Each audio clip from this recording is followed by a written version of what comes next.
like to also echo what the previous two, Elsa and Michelle, have said. And I also want to reaffirm what our keynote speakers uplifted, notions of social justice and that reading is a civil right, honoring the home languages, and really embracing an assets-based and needs-responsive frame focused on intellectually demanding grade level standards and content with scaffolding, as Lacey explained, to lift the cognitive load and to provide or to ensure success. And I just want to, kind of mention as we talk about the science of reading that we're all in agreement that becoming a proficient reader and writer are really essential keys to academic success, right? And so early effective literacy development is essential for all children. However, as stated in the introduction to the National Reading Panel's report outlining the parameters of the scope of their work, the panel did not address issues relevant to second language learning, leaving that to a later panel, the National Literacy Panel on Language Minority Children and Youth, which found that yes, instruction in the key components of reading is necessary, and they're critical for emergent bilingual students, but they're not sufficient for teaching them to read and write proficiently in English. And so instructional approaches that are found to be successful with native English speakers do not have as positive a learning impact on language minority students. It's not enough to teach these reading skills alone, as Michelle and Elsa have mentioned. We need extensive, oral language development, which must be incorporated and integrated into successful literacy and instruction. And in implementation, oral language instruction is often minimized, and this can really be problematic because oral language development is very highly predictive of comprehension skills in later grades.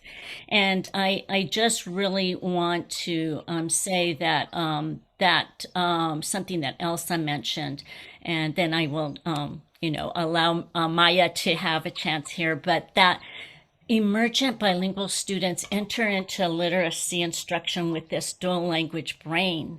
And this has implications, as Elsa mentioned, for effective approaches to being taught to read and write. And so the bottom line is that literacy is about language, and learning to read and write is related to language competence. And emergent bilingual children are developing competence in two languages. And so I'm going to allow Maya to have a chance. And then if there's time, I have, of course, some other issues to uplift. And so, Maya. Thank you so much, Martha. And I love following you because basically, like you said, I think we're all in agreement and we're all saying the same thing in, maybe in our particular voices, but we're saying it the same way. So as I mentioned, and as you mentioned, so I taught in English and Spanish. I taught in California. When I first started teaching was Prop 227. And that really informed me. And people were wondering whether or not someone could learn to read and write and speak in two languages at one time. And I left the country actually and taught English as a foreign language. And there is when I saw that the rest of the world understands that, yes, in fact, people can learn to read, write, and speak in two languages. And so that I brought that home with me and it has never left me. And so this idea that you brought up just now which is, learning language as its own subject and as its own moment in time is one thing. And then using that language to actually learn how to read is another thing. And so I think the language learning or oral language gets conflated in these two areas. And, it's okay. I mean, we learn and we grow, and then we understand that the foundation of that language learning is really important. And then something that Elsa and Martha, both of you said, which is, the science of reading is based on monolingual learners. And that's okay. I mean, but we have to know that, what works for someone who is a monolingual learner and learning how to read isn't enough or sufficient for the dual language brain. And so what do we need more of? We need more of the actual speaking.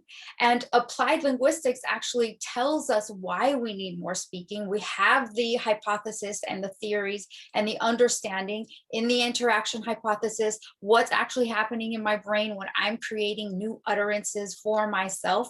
I'm learning the language, and then I can use the language in phonemic awareness and phonics and word study and vocabulary. I can use it to actually learn more about the language and how to read it.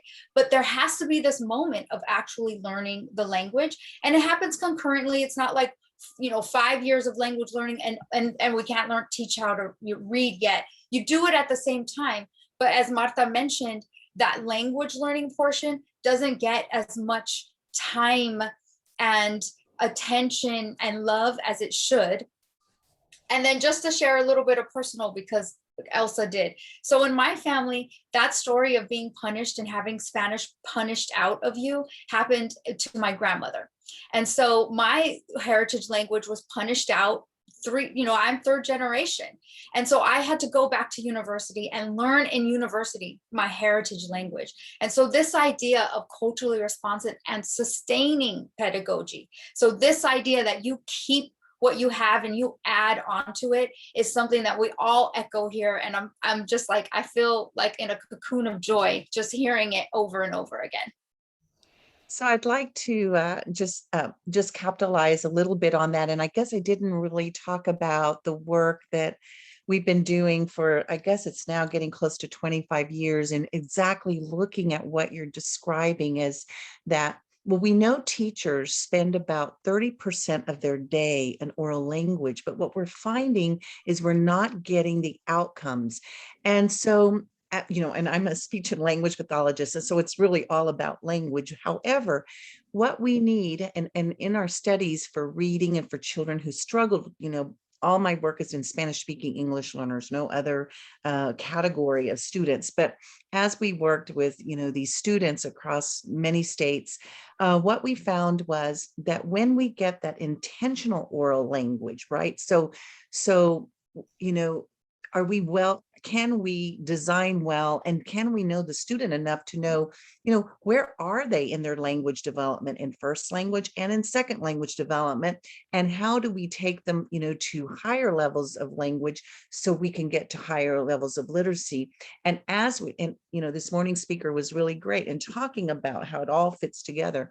But as we were working on these skills of literacy, we were always simultaneously working in language, but with very much intention. Like as a speech and language person, when I work with children who struggle, I already know, we're going to be, doing these activities and getting language naturally, but I'm also going to be bringing in, the literacy and how it's tied. And as I said, think about how we speak. We have a formal language and an informal language. Where are we going to get the formal language? We're going to get that formal language from books. We don't speak so formally anymore. And so I think it's really about how do we get that oral language proficiency. And you're right. When we look at that kind of the model of the simple view of reading, and we say, oh, okay, if you can read accurately with fluency, you've got the comprehension. But for those multilingual learners, no, it's all about the oral language proficiency in there.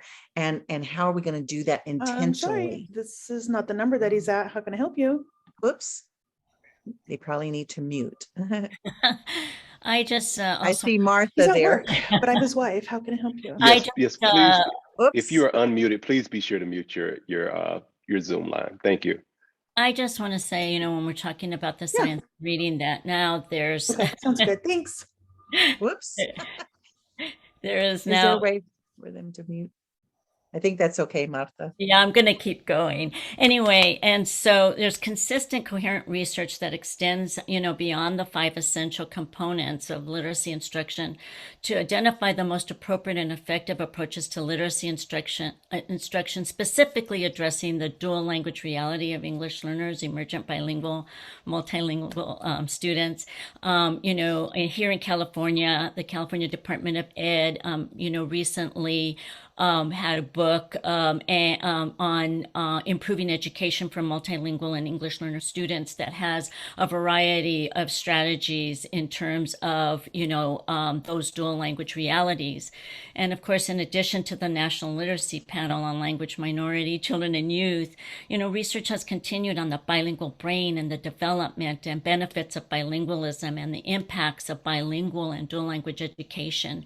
And so because of the high stakes for early literacy for academic success, it's really important that policy and practice for emergent bilingual students are also informed by this specific research base. And I totally agree that, oral language is not oral language, that it does need to be structured, and in total agreement with Elsa's previous comments. Thank you for that great engagement around the first question. And we're going to now transition into our second question. One of the key things that I've noticed in working across a number of states for more than 10 years, close to 15, is that in many states, they have much smaller populations of emergent bilingual learners. And the educators in those states tend to think about students that are learning English as a quote unquote special population of students. Here in the state of California, we have to think differently. And we have the blessing of being in a very diverse, ethnically diverse state, a rich state in terms of language diversity as well. So within our state, roughly 60% of the children that are 8 or younger are emerging bilinguals. Once again, let me just kind of put a pin in that. 6 out of every 10 children is an emerging bilingual in the state of California, based upon recent estimates. So here we're talking about a different kind of need. Here we must center and prioritize the needs of emergent bilingual learners in all aspects of our instruction, especially as it pertains to foundational literacy skills and how students acquire these foundational reading skills. So what I'd like the panelists to begin to think about is, how do we take our conversation and really bring it down to the classroom and begin to think critically of or communicate about how do we best teach foundational skills to emerging bilinguals? And in particular, what does that instruction look like, sound like, or even feel like for students and for teachers?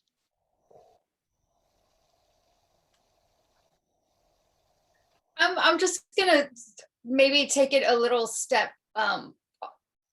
in a direction that will lead back here. And I think before even thinking about the foundational skills, there has to be a move towards that true asset model thinking, and really believing that the learners, and not just believing, the evidence tells us, and the research, we know that the heritage language is actual cognitive background to learning something new.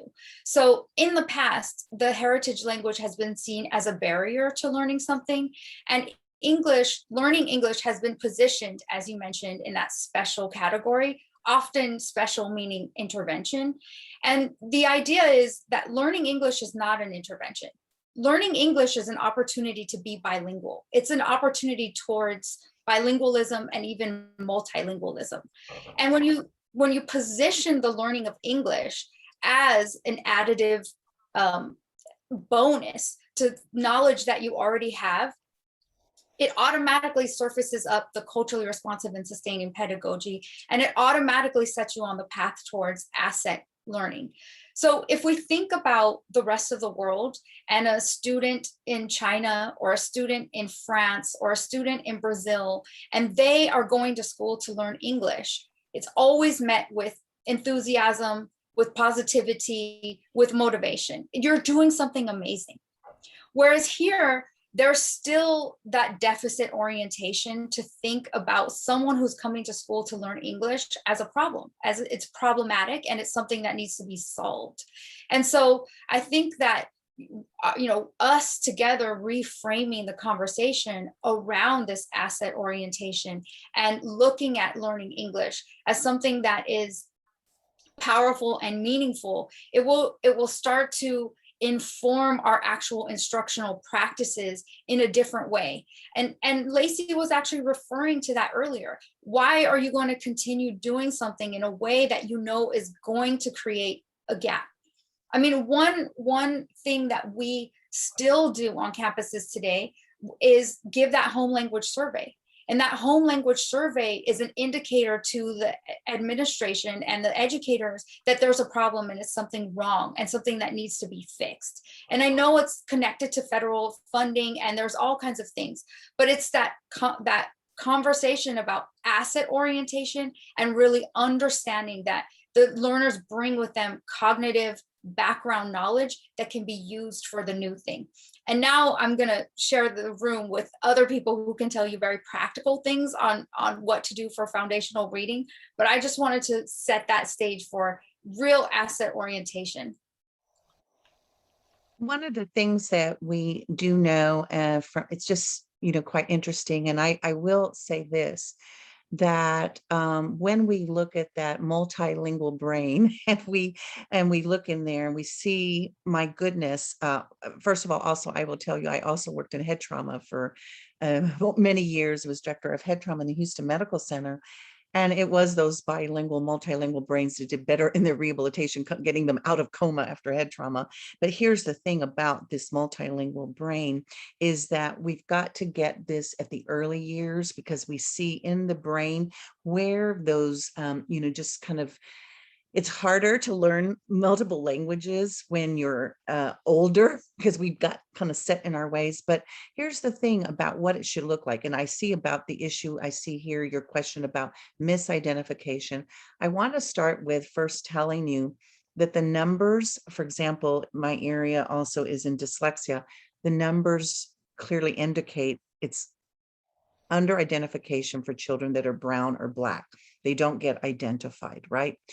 But the bottom line, right now, we have what's called a model demonstration project for the Office of Special Education Programs. And we're in these schools. And the bottom line is we've got to make sure that we've got great general education, so that it's not, what some people will call dysteachia. Oh, they have this problem, but really, in fact, no, they don't have the problem. It's just that they didn't have, the solid instruction that they needed in these early years. And by the way, our parents are partners. And I will tell you that even the brains of dyslexia, I will tell you, and Esther Giva and Linda Siegel do this beautiful work where those bilingual brains will do better in dyslexia remediation than a monolingual brain. They show that how those children that are born with these difficulties will do better. But what we need to see in our classrooms are these opportunities. Where do these opportunities come from? You heard this morning, Lacey, talk about, you bring out a book, right? And it's through the book that we're working on. Okay, I'm going to be targeting, I need to know all these sounds. There's 22 sounds in the, for example, Spanish language, 44 sounds in the English language. Have you given me the opportunity to really embrace all those sounds and learn those sounds? Because how I listen and I speak is going to be how I read and write. And so giving me those opportunities to process the sounds, to use the sounds, then teaching me, do I have native language literacy? When I have native language literacy, that supports my second language literacy, by the way. Or am I going to do this simultaneously? Can it be done simultaneously? Yes, it can, right? But we've got to have that framework for how it's going to be done. And once again, it comes back to having those educators really understand. And when you talk about, you just said, 60%, I think you said 6 out of every 10. How many educators are prepared to teach those individuals, that more than majority of individuals with the, specialization? And I understand how language developments. I understand first language, second language. I understand how, all the contextual and not to misrepresent these students. And I understand how to teach reading. Do we have the human capital out there to conduct this work? That's my question. And I would say when we look at how many are certified to work with that, it's less than 3% in our nation. I want to uplift that again, going back to the multilingual brain, that the multilingual brain makes connections. And so for languages with the same alphabetic system, such as English and Spanish, students can be taught the many letters and sounds that are the same across the two languages, and then learn which letters and sounds are different. They do not need to learn each alphabetic system from scratch in each language. And, multilingual learners benefit really from having these two or more languages that interact and complement one another. And so once something is learned in one of the languages, it generally applies to the other as well. It does not have to be relearned. And so also, I think the transfer of skills accelerates the developmental progression of the skills in the second language. And so, universal concepts, like alphabetic awareness, or, concepts of print, and habits and attitudes about reading and writing, and higher thinking skills and metacognitive skills and strategies are all things that once mastered in one language is transferred to a second. And so I think it's really important that we do not want to lose valuable instructional time with teaching things separately when you're talking about the multilingual brain. So And when Martha brings that up, Martha, you are so right that we don't want to waste the time reteaching something that they know. So it's up to me as an instructor to understand what those cross-linguistic features are.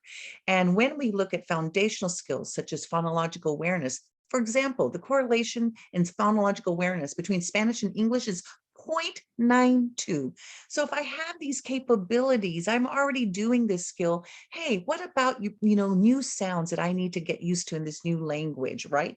Teach me about that. Teach me about the new structures of this language, and teach me how that language works. How is it similar and how is it dissimilar?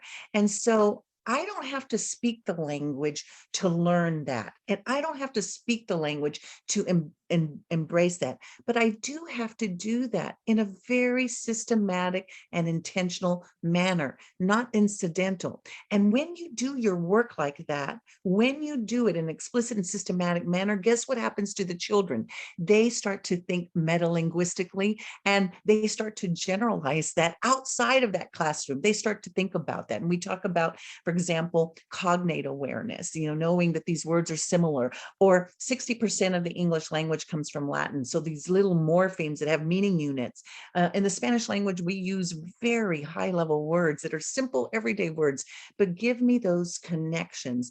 And so I don't have to speak the language to know the connections, but I have to do that intentionally. So once again, it comes back to, what do we know, right? And, so learn better, do better is what I saw in there. Learn better, do better. Did I see that?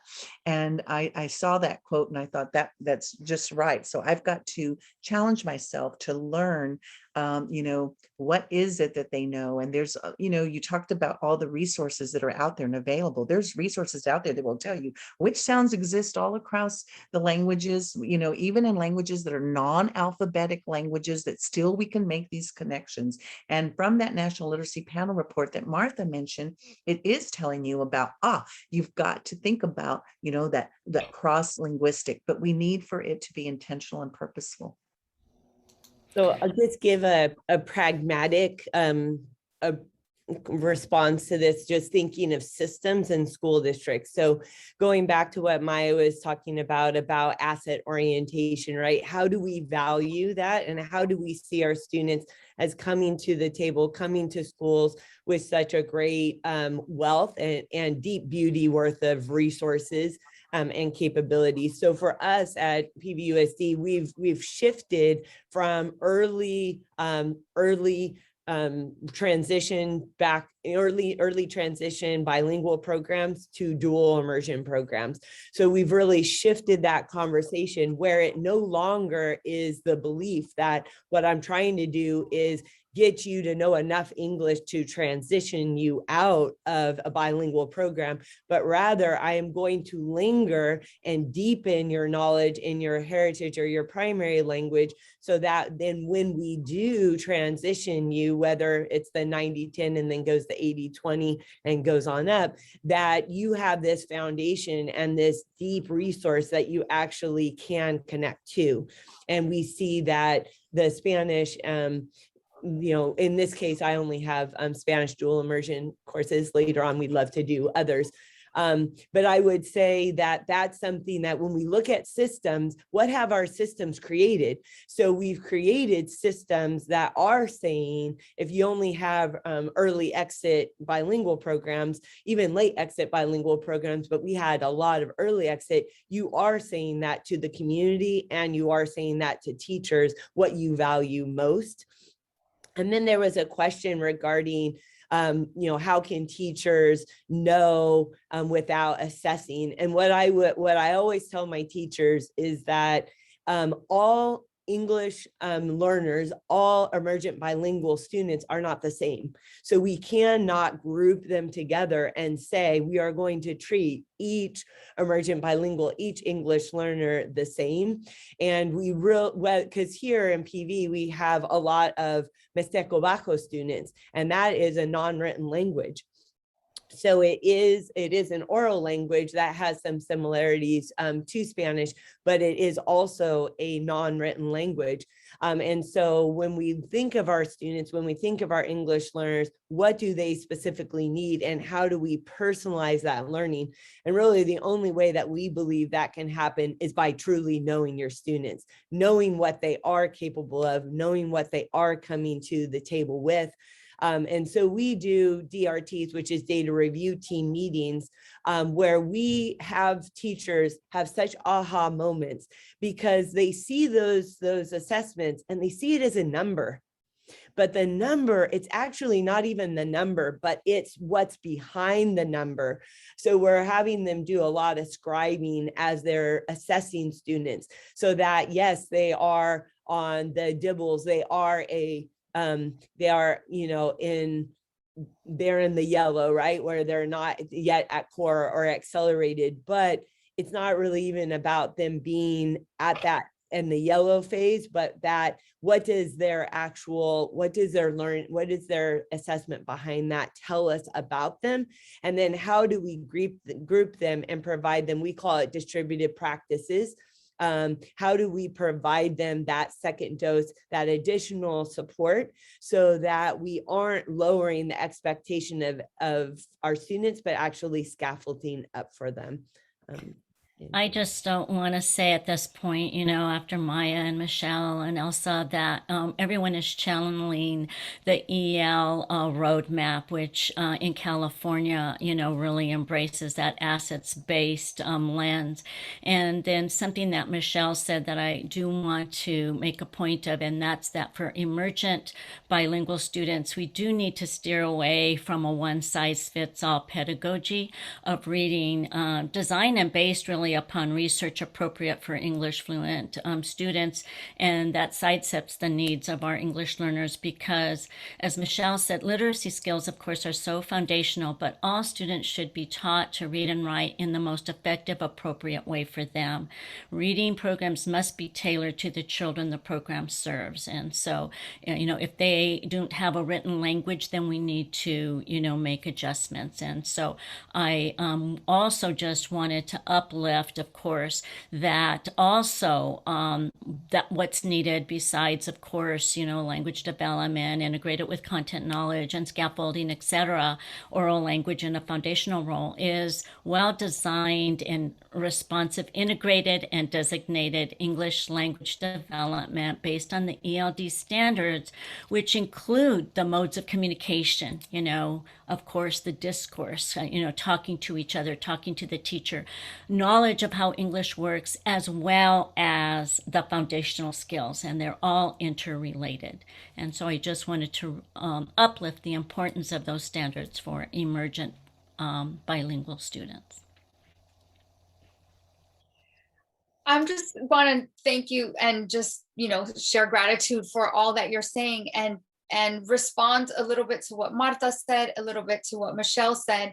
And also because of my background in ed tech and, using technology, like all of these ideas, and how do you use technology to actually help with that instruction and help with knowing where the learner is and knowing what they need next in terms of instruction, and being able to measure their growth against language proficiency standards. So the standards that Marta talked about in the EL roadmap are things that we use to actually design our curriculum, which is for us really important. And it's important to make that separation away for a moment from reading standards and language proficiency standards. While they're related, they're also different.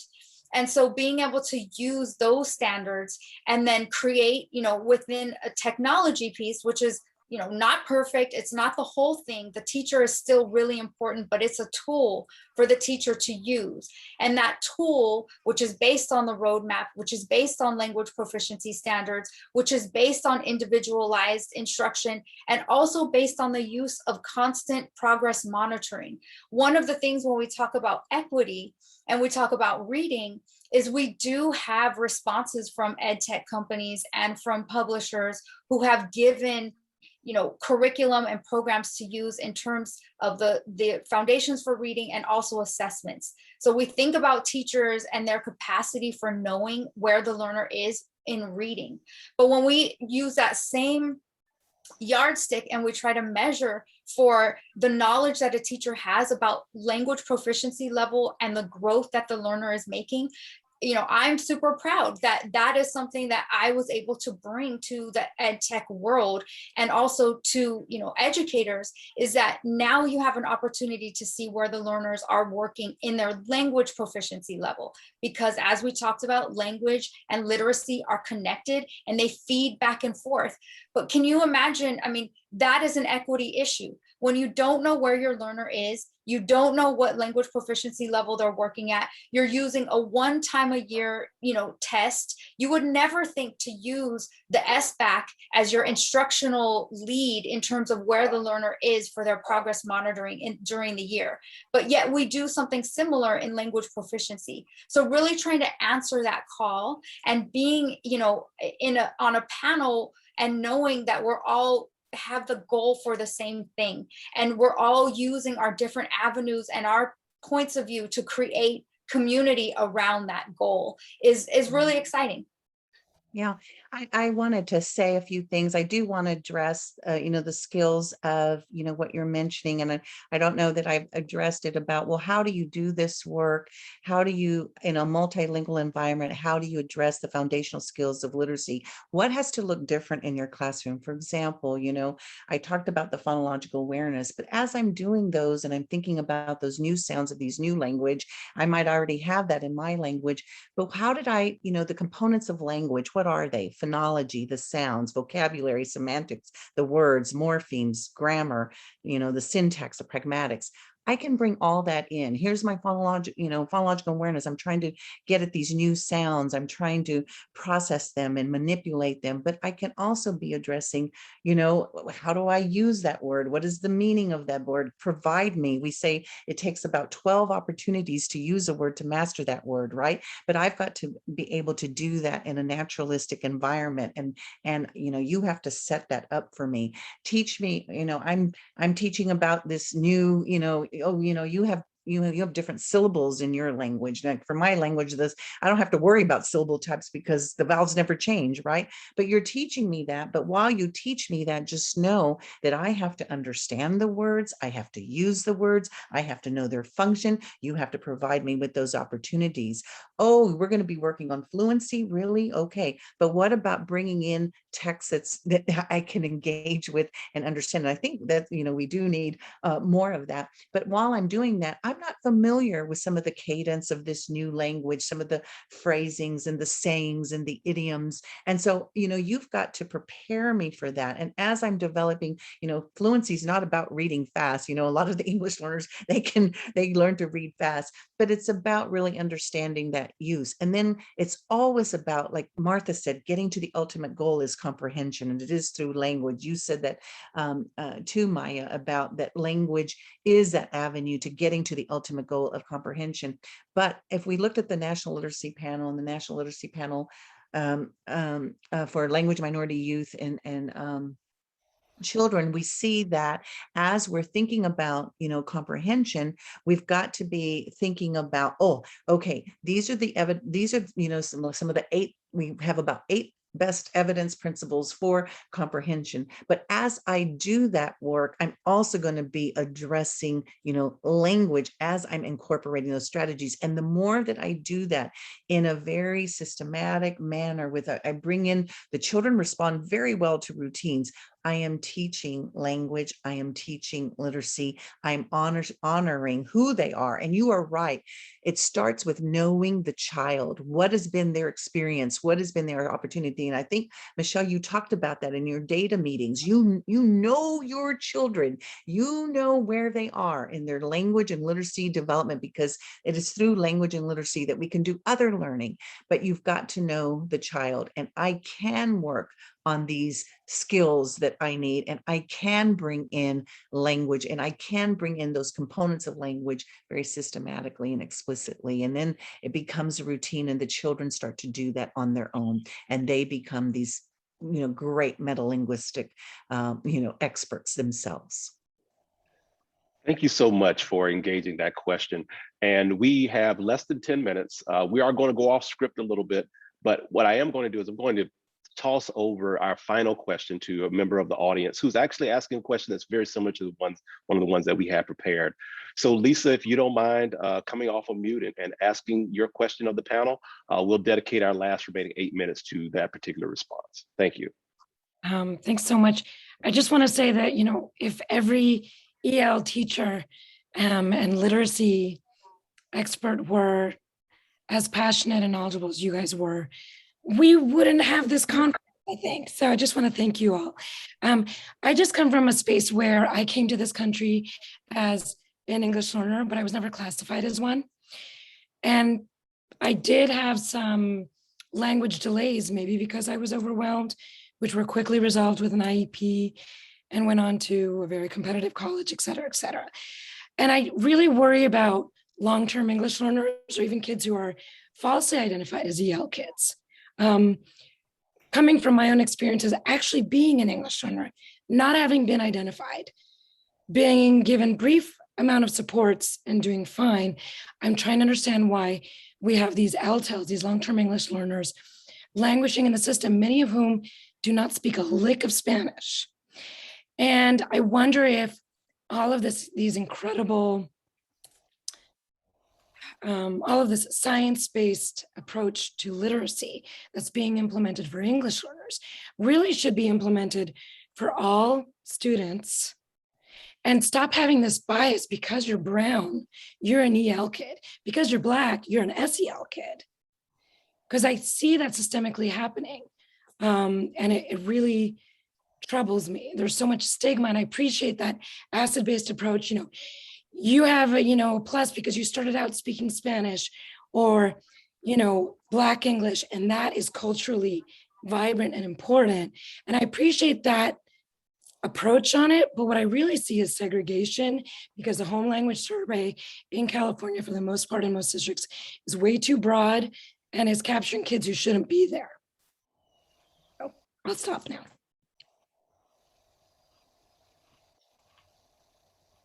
So I'm sure these ladies will have much more to say. I'll be brief. What I always tell parents is I actually see it as the opposite. I see a child being identified as an English learner, my responsibility to make sure that they're successful, and my ability to know I need to monitor what they're receiving and monitor the supports that they're receiving so that I can ensure that they're successful. So I had the opposite experience as a principal. I had parents who I would give them the home language survey and they would say to me, no maestra, no hablamos español en casa, solamente inglés.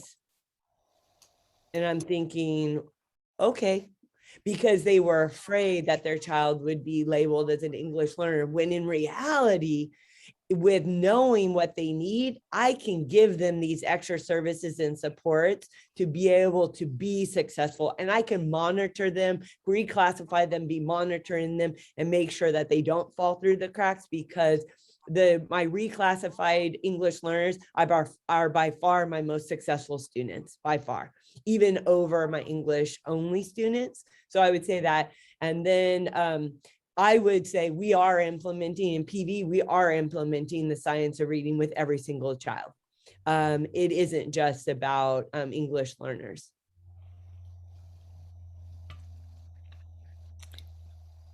And I really like the comment about, aren't these practices just beneficial to all?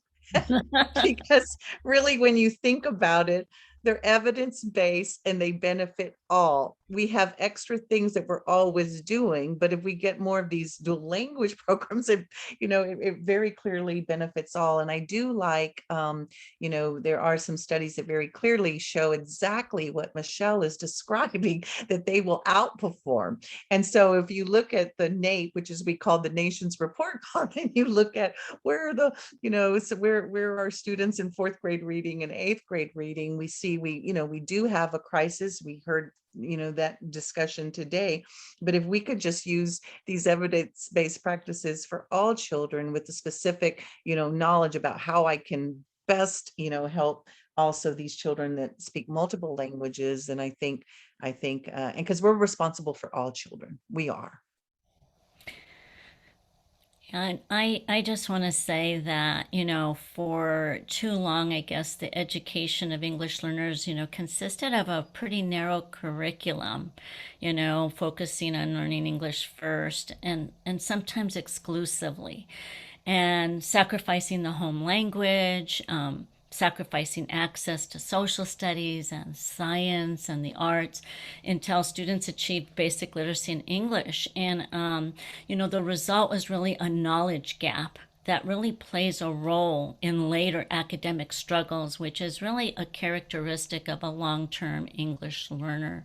And so we really have to pay attention to early literacy instruction. I mean, we have to prevent the creation of long-term English learners. And I do have to say that Californians Together is just kind of printing our report 10 years after irreparable harm, which was written by Dr. Lori Olson on long-term English learners. And so the report is going to highlight 10 years later, what is the situation for long-term English learners, and what have districts done to try to address their needs, but also, again, preventing the creation of long-term English students. So I just wanted to kind of speak to a few of the issues in terms of and also agree, of course, with Elsa and Michelle.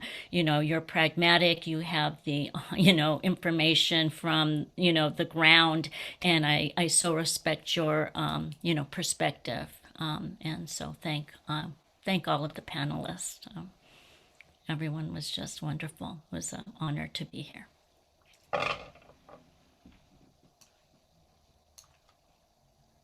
Maya, would you like to close us out? You will roughly have about a minute or before the room closes. Okay, sure. Thank you. Well, let me just say thank you again. And I would say,